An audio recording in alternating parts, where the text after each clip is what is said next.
when standing up for my rights as a homeowner means clashing with the tyrannical queen of our HOA, how far am I willing to go for a taste of true independence? The bright sun glistened down on my backyard like a benevolent overseer, its rays dancing across the perfectly mowed grass as I tightened the laces on my boots. Today was the day.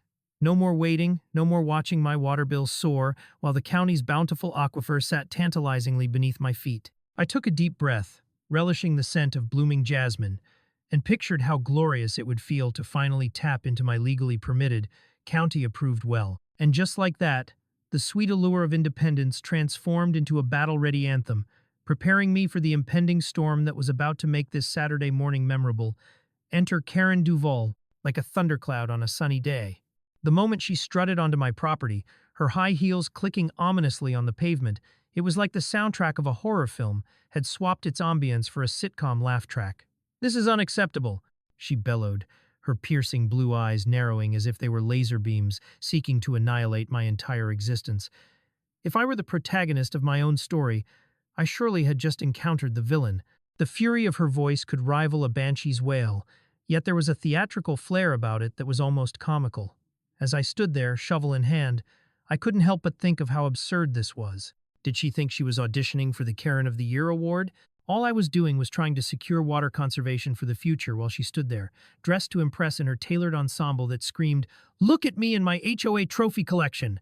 With a flourish that could put any Broadway diva to shame, Karen unleashed her monologue about the sanctity of neighborhood values.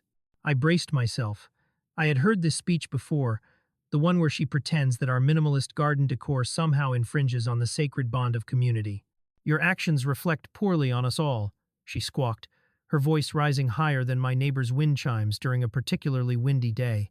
As she continued to drone on, I found myself mentally composing an ironic reply to her tirade, something witty that celebrated the joys of individualism while dunking on her overwhelming sense of entitlement. I pictured myself saying, "Well, Karen, if self-righteousness were a sport, you'd take home the gold." But alas, instead of a comeback worthy of the ages, I simply stood there, gritting my teeth while wishing I could serve her up a slice of my delicious well water over ice, with a wedge of lemon for extra sting. Tommy Rivera, my delightful neighbor and unofficial peacemaker, popped his head over the fence, a grin plastered across his face that could rival the sun's brightness. "Hey, Karen, is this about Jordan's wellness retreat?" he asked, feigning uncertainty while clearly relishing the chaos. It seemed he had embraced his role of comic relief wholeheartedly. With the grace of a seasoned performer, he leaned against the fence, his arms crossed, clearly unbothered by Karen's impending meltdown.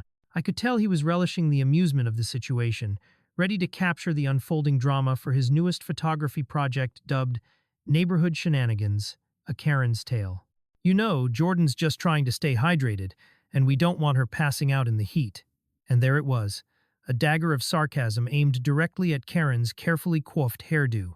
With exaggerated indignation, Karen turned her ire towards Tommy, launching into an even more dramatic rant about how his carefree attitude would only lower our property values. If I concentrated hard enough, I could almost see her vision of a perfect neighborhood floating behind her, glittering with sterile lawns and residents bound by the invisible yet formidable chains of conformity. There's something almost tragic about her obsession. It was as if she couldn't fathom joy unless it was stamped with the HOA's official insignia, her personal brand of tyranny and social control. Meanwhile, my glorious source of possible rainwater independence, stood in stark contrast to her vision, a temptation she was not prepared to face this fine Saturday morning. Just as it seemed like this theatrical showdown would culminate in an Oscar-worthy clincher, Karen, in a flourish that could only be described as hysterically melodramatic, threw her hands up and exclaimed, "I can't take this anymore.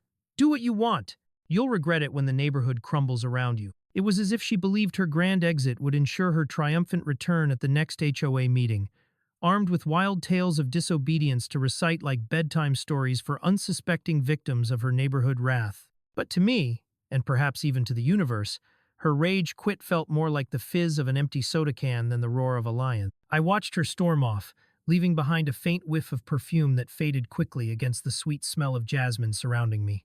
As I resumed my work, shovel clattering against stone with renewed energy, I couldn't help but chuckle at the absurdity of it all. Sure, this was just another day navigating the minefield that was my neighborhood, But if this was the kind of confrontation it took to secure my rights, I was more than ready to don the armor of battle. After all, amidst all the drama, there was a sense of triumph bubbling up inside me.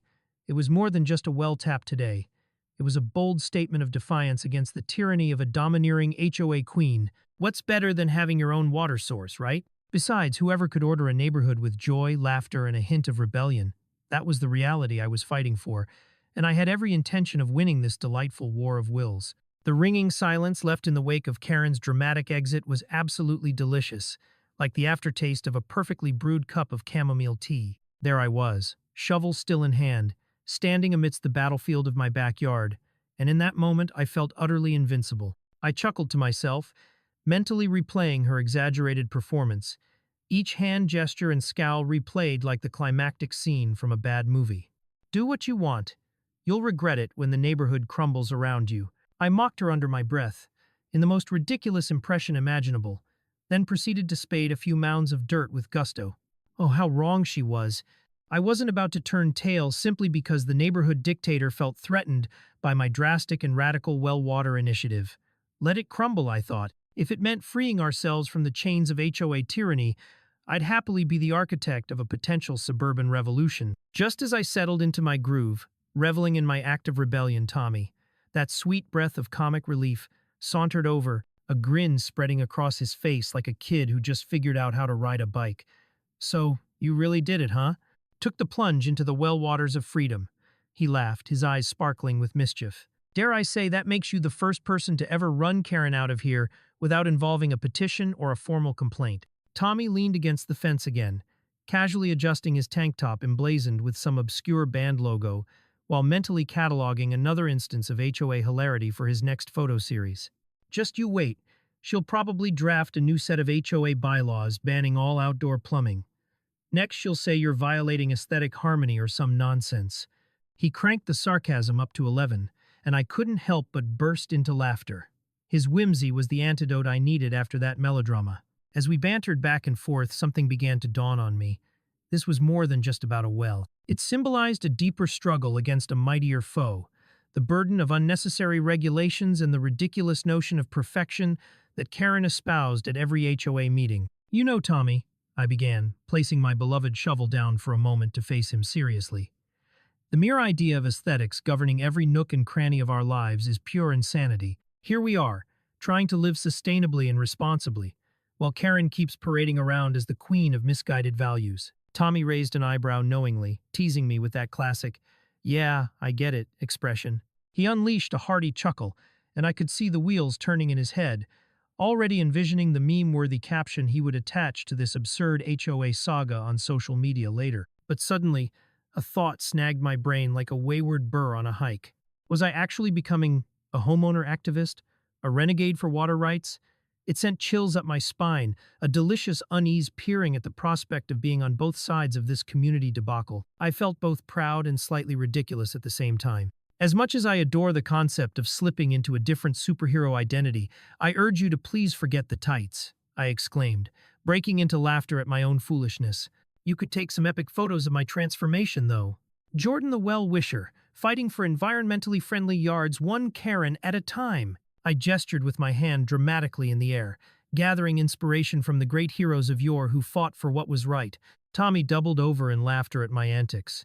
And for that fleeting moment, it felt like we were breaking through the chains of our HOA prison, basking instead in our joint irreverence. The sun seemed to shine just a little brighter too, in spite of Karen's bellowing rants lingering in the air like a bad smell. Perhaps it was merely my imagination, or perhaps the universe was finally aligning with my quirky ideals. Either way, the camaraderie with Tommy transformed my annoyance into an electrifying charge of determination. I could almost envision our neighborhood if we were successful. Yards full of sunflowers instead of pristine lawns, kids splashing through homemade drip irrigation, and neighbors sharing tips on composting while sipping lemon-infused well-watered iced tea from repurposed mason jars. Now, wouldn't that be a utopia? Just then, the irritating shriek of a car horn interrupted our idyllic daydreaming, pulling me back to reality. It was Karen again, back in her tank-like vehicle, poised for combat. My heart raced with a mix of adrenaline and apprehension, but Tommy, bless his golden heart, called out, "Hey, Karen, We're just talking about how you should start a garden club plumb crazy for curb appeal. I strutted forward, ready to embrace this next showdown in my newfound role as a water conservationist warrior. Karen stepped from her car, her face a perfect storm of fury and disbelief. Would she dare to underestimate me again? She wouldn't win this time. All right, Karen, I said with a feigned sweetness that could lure a cat into a bath. Let's see what else you've got in your HOA handbook of horror. It seemed the day was far from over. What new battles awaited us? As Karen stomped towards me, her perfectly tailored blouse flaring with indignation, it was as if I was witnessing a live reenactment of a bulldozer barreling down Main Street. Do you even understand the damage you're inflicting on our community, Jordan? She boomed, her voice echoing ominously through the quiet suburb, as if she wore an invisible crown dictating the way we should all live our lives. I felt the stares of my neighbors growing sizable as popcorn kernels, paying tickets to this unexpected showdown. Here I was, shovel slung over my shoulder. It's not every day you have a wannabe environmental crusader like myself squaring off against the Queen Karen of HOA confrontations. Was I genuinely about to pit my Roger the Shrubber wit against her fury? Bring it on! Karen's piercing blue eyes narrowed dangerously. You think tapping into our precious groundwater makes you some kind of eco-warrior? She sneered, gesturing dramatically as if aiming for an Oscar nomination. Nothing more than a backyard anarchist. Do you realize that attracting water here could lead to all kinds of biohazards? Waterborne evil.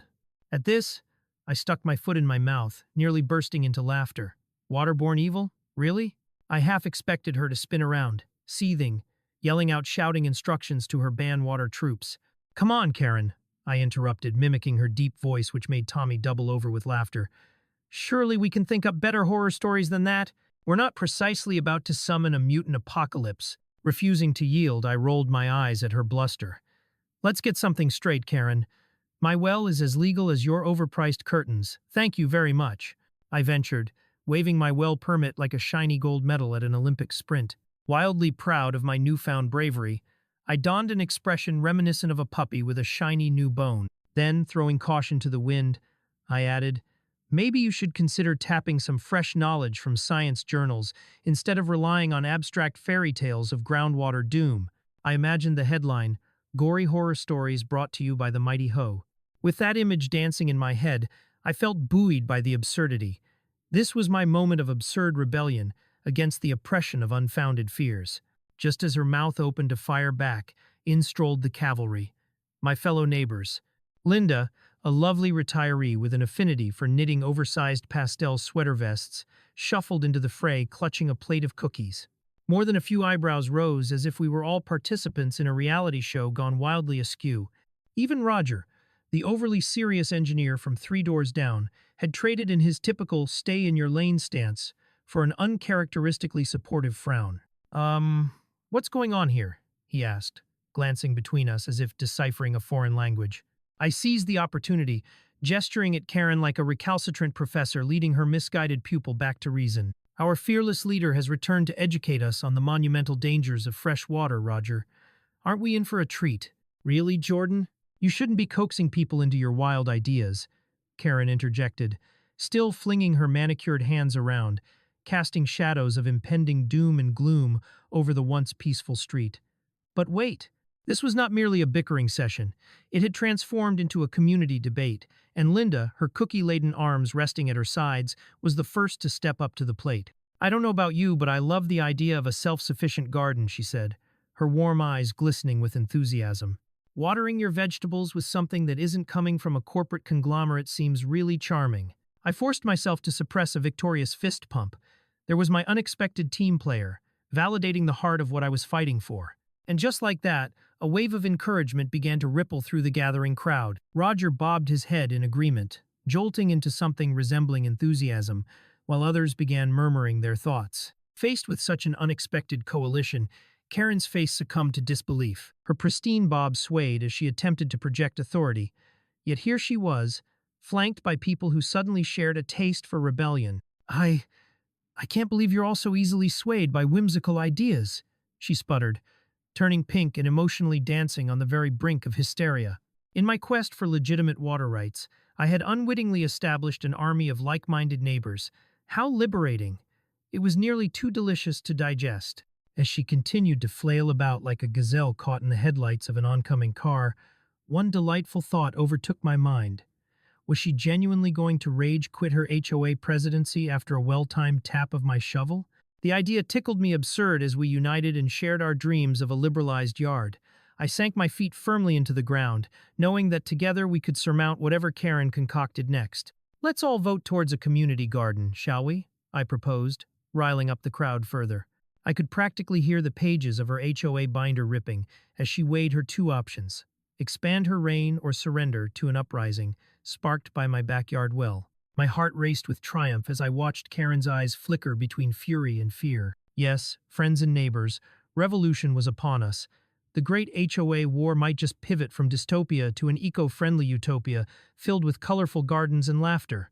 In this moment, I understood what power truly looked like, not on the opposing end of a shovel, nor beneath the shadows of an iron fist, but woven into the vibrant tapestry of community spirit. What was next then? Would Karen's reign crumble, or would she concoct a final flourish of old-school power? The coming days were bound to be filled with chaos, laughter, and perhaps a few surprise veggie sanctions as the epic saga rolled on. What would our community become when it found freedom beyond the HOA borders? With an abrupt huff, Karen's pristine bob couldn't even be contained by the sheer force of indignation rippling through her. I watched her shift nervously, as if desperately recalibrating her attack strategy like a general in retreat. "This cannot continue," she blurted out. And goodness, was it music to my ears? The chaotic scenario had shifted dramatically from a one-woman show against Jordan the Reckless to an all-out battle of wits and wills against windmill tilting and eco-centric dreams. I felt an electric thrill pulse through me as the crowd embraced this newfound unity, a dizzying cocktail of laughter and anticipation mixing as neighbors subtly nudged one another, rallying to my side, a motley crew of garden dreamers ready to be liberated. Tommy, ever the jester, seized the moment, his warm brown skin glowing with mischief. "Maybe we should just make Karen the official mascot of our garden. Imagine her on a poster. Karen says, 'Save our water one cookie at a time.'" With an exaggerated flail of his arms and a mime of cookies flying everywhere, the gathering erupted into a cacophony of laughter. Their chuckles bubbled up like a fizzy drink, making Karen's reddening face all the more comical in contrast. I couldn't help but notice the spark in Linda's eyes, twinkling behind her thickly framed glasses. It was as if my backyard well had truly unearthed a wave of creativity, turning gloom into hilarity as we conjured images of Karen in an oversized gardening hat, strutting about the yard like an eco-warrior in chief. For a split second, it occurred to me that perhaps, just perhaps, a light-hearted approach was precisely what we needed to douse the flame of Karen's fury. Amid the jesting, I stepped forward, punctuating my excitement with assurance. I proposed that we conduct a community meeting to pitch our gardening plans. Let's invite everyone, and not just for the cookies. We can collectively, as a neighborhood, vote for a thriving, sustainable garden where everyone's invited to contribute. My voice rang out, laced with a confidence that defied her looming presence. Freedom and laughter entwined, creating an oxymoronic cocktail that was both liberating and empowering. This would be more than rebellion. It would be a celebration. Karen, caught in the spiral of her own dramatic enigma, was unquestionably taken aback. A cloud of disbelief hung around her like a damp blanket on a rainy day. "You're all so easily swayed by this whimsy. I hardly see you stamping out a manifesto for the water gods," she sputtered, clutching her meticulously structured HOA notes, scrambling to prioritize tantrums over plans. As I witnessed her flail, it became abundantly clear that her pantheon of power was beginning to crumble. My heart raced with the exhilaration of revolutionary rebellion. This moment, a seemingly silly war over access to water, had morphed into something more significant. A collective push against the stranglehold of entitlement that had suffocated so many of our dreams. Then, as if summoned by the spirit of solidarity itself, old Mr. Tooth Brubaker from down the street, known primarily for his monk-like existence as a recluse, stepped forward, his gravelly voice cutting through the chaos. "Well, I've always wanted tomatoes that taste like tomatoes and not cardboard boxes." The tides shifted like an avalanche as chuckles spiraled in waves, and an inexhaustible buzz arose from the crowd. Who knew Mr. Brubaker had it in him to fight for heirloom varietals? Each neighbor began sharing their hopes, visions for vibrant flora blossoming throughout our community, their voices merging into a harmonious chorus of laughter and ideas. Even Karen could no longer remain cloistered in her irate bubble. For every brave citizen, every story told, she lost mere fragments of her control.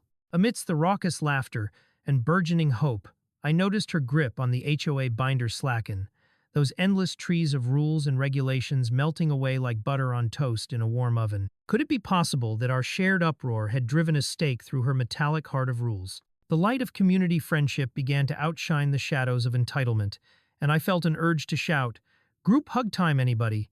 Just then, I caught a glimpse of Karen's face, a mix of horror, disbelief, and vague resignation, spiraling into a frantic whirl of desperate decision-making. Here was a woman on the brink of this glorious revolution. Either she would stand defiant against us, the gathered mob, or she might finally realize that true power lay not in the crinkled pages of an HOA binder but within the laughter, dreams, and shared possessions of our community life. With the air electrified with untapped potential and an exceptional sense of camaraderie washing over us, I couldn't help but wonder if Karen might be ready to lose her iron grip over our homes. I perched on the metaphorical edge of glorious possibilities, ready to witness whether she'd challenge us with another chaotic flurry or surrender to our infectious energy, a decision that might finally reshuffle the HOA deck card by card. Was she seriously about to back away and let real change penetrate our little suburb without her iron reign? The tension between the two forces, Karen versus the aspiring community, poised on a razor's edge. I could only hope the next act wouldn't descend into bureaucratic madness, or worse, a cookie-fueled consent decree. What new revelations awaited at the horizon, teetering on the fine line of community happiness and HOA tyranny? As Karen's eyes darted around the gathering, it almost felt like watching a cat cornered by a dog on its turf. The sheer absurdity of it all was both entertaining and maddening, like an uninvited clown at a very serious wedding. Her classic, "I was wronged," expression shifted and morphed into something that I can only describe as a mix of surprise and indignation, sprinkled with disbelief. The crowd was visibly united against her reign of chaos, and I could practically feel the palpable energy radiating from my neighbors, fueled by dreams of organic vegetable gardens, colorful flower beds, and perhaps, just perhaps, a whole lot of lemons. Who knew that tomatoes and melons could unite a slice of suburbia against one Karen Duvall, the self-appointed gatekeeper of hard and unyielding rules? With every expression of hope being batted around, I felt the momentum shift further in our favor. Tommy nudged me with a playful grin, urging me to take it up a notch. "Why stop at a garden meeting? Let's throw in a bake sale. Really reel them in with some irresistible cookies." His voice rang like a bell, and the simplicity of his idea cascaded through the crowd. Suddenly, dreamy visions of flourishing flora and enticing baked goods sent waves of enthusiasm rippling from neighbor to neighbor. The thought of soft, warm cookies, perhaps dedicated to Miss Karen in a mocking tribute, made my heart race with glee.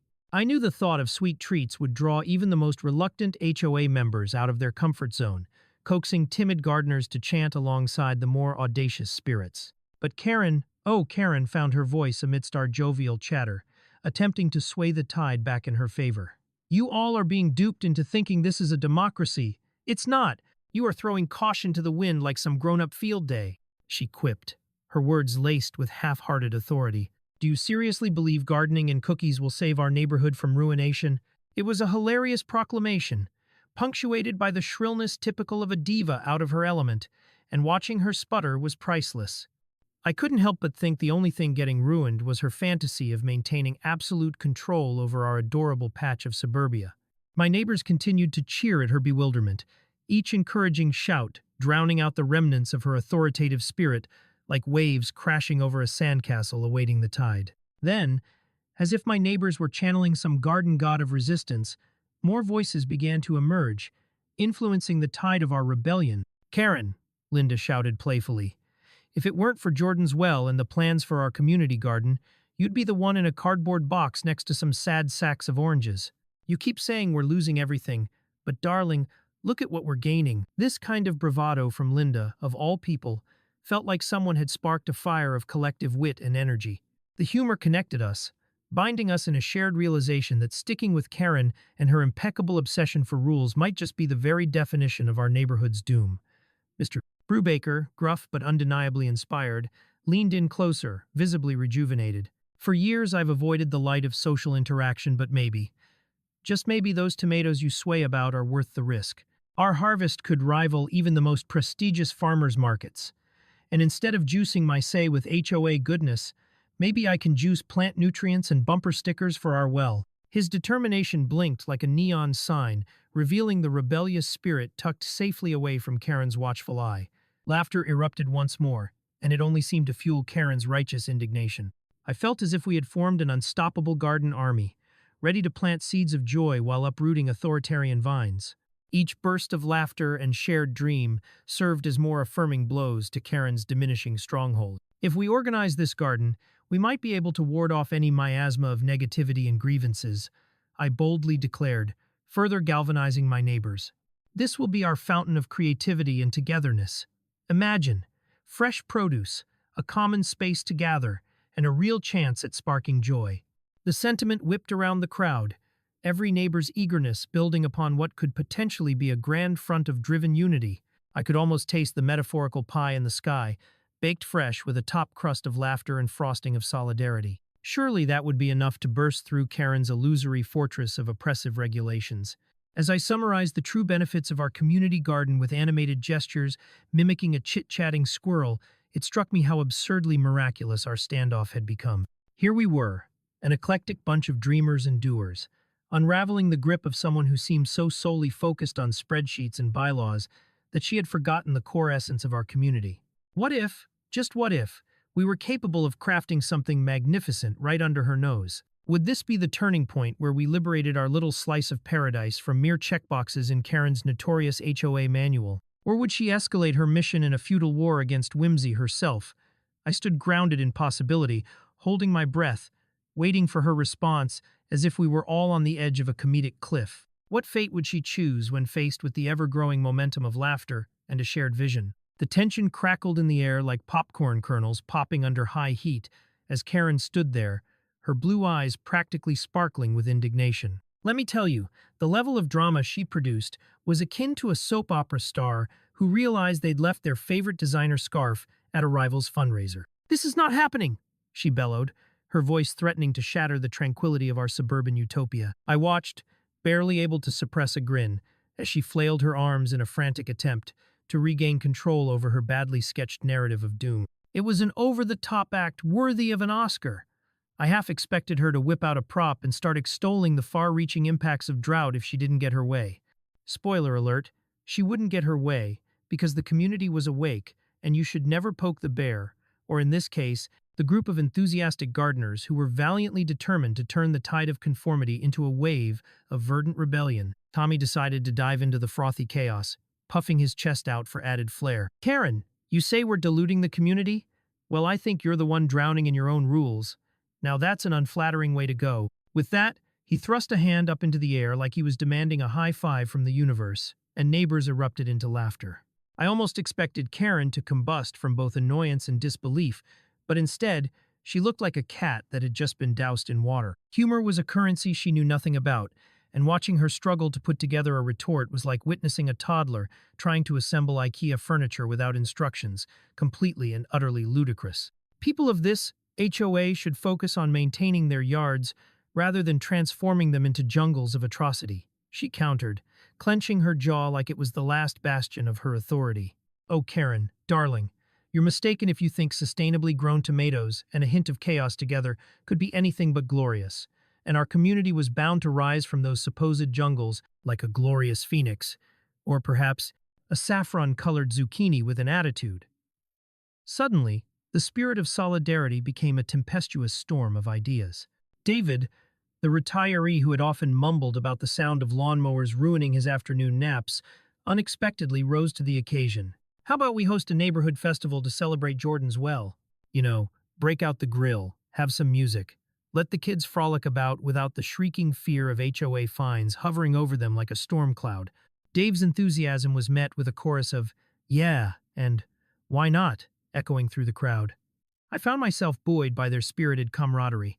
My heart did a little two-step because creating a treasure trove of fun and laughter was the kind of revolution I could get behind. The vision of a vibrant festival where vegetables flew through the air and children painted pots adorned with hopeful seedlings was exhilarating, a stark contrast to Karen's unflinching tyranny of tidy hedges and monochrome flowers. Not only were we planning a garden, we were cleverly staging an uprising against the tyranny of dullness and restrictions. with capes made of repurposed tablecloths, if need be. The whirlwind of joy and creativity gained more momentum with each passing moment, transforming our once disheartened enclave into an uproar of joyful noise, blooming with raw potential. Just when I thought the naysaying horse was dead, Karen attempted to reinvigorate her crumbling stance. "You've got to be kidding me! This is a HOA, not a community fairground." But she was no longer on the stage. The crowd was carrying the tune now, and every shout was a note in our raucous collective symphony. I glimpsed at Tommy's beaming face, a reminder that laughter is a communicable disease. The more we shared it, the more infectious it became. We might not have a carnival parade yet, but who says we can't foster our own joy? I shot back with an exaggerated wink. Each giggle and cheer added to the crescendo, empowering my neighbors to push back against the reigning queen of uptight gardening and monochrome exterior paint. As the ruckus swelled, I could almost feel the weight of her impending defeat in the air. The room was suddenly emboldened, and finally, with one last thrust at her dignity, Linda added, "Karen, why don't you join us? You could share some of your superior gardening tips, instead of throwing shade like you're supervising an after-school detention." The crowd exploded in laughter once more, a wave of spontaneous encouragement that barely masked our underlying challenge to her authority. It was decidedly a tough moment for her, and I relished every second, savoring the irony of her trapped situation. Here she was, armed only with a stapler, and her self-given title of Queen of the HOA, yet losing ground to a spontaneous uprising demanding fun over formality. The balance had shifted, and I could almost sense the strawberries ripening in this newfound atmosphere of creativity and community. Amidst the chaos, a realization swept through me. We were on the brink of transforming. This wasn't merely about a well or even gardens. We were propelling ourselves into a new dimension where laughter, creativity, and resilience triumphed over rigid rules. It was as if we'd struck some collective chord that had previously been muffled under Karen's tight grip. I looked around and saw nods of agreement, smiles of defiance, and the unmistakable glimmer of rebellion in the eyes of my friends and neighbors. It was a bright moment of clarity, like seeing the sun break through stormy clouds. Together, what we're really designing is a sanctuary of spirit, where we decide what this neighborhood truly is, not what Karen insists it should be, I shouted, feeling the collective gaze shift toward me in thrilling anticipation. Could the tides be turning? Would we usher in joy, community, and perhaps even Karen's unraveling? In that moment, I could almost hear the wailing sirens of victory serenading us louder than any HOA regulations ever could. Would we rise together, or would Karen fling her final attempt at maintaining order? The question lingered in the air, charged with electric tension, weaving delightfully through the burgeoning excitement as we prepared for whatever might come next. What would happen next? Would we emerge as empowered gardeners, saviors of the neighborhood? Or would Karen pull out some grand scheme from her enchanted HOA manual? The stage was set for a showdown that neither she nor I could have anticipated. As the cacophony of laughter and cheers washed over us, Karen's expression morphed into something between disbelief and fury, like she'd just tasted sour milk for the first time. In her mind, 1,000 scenarios were replaying where she emerged victorious, a crown adorned with the coveted Best HOA Enforcer award gleaming above her head.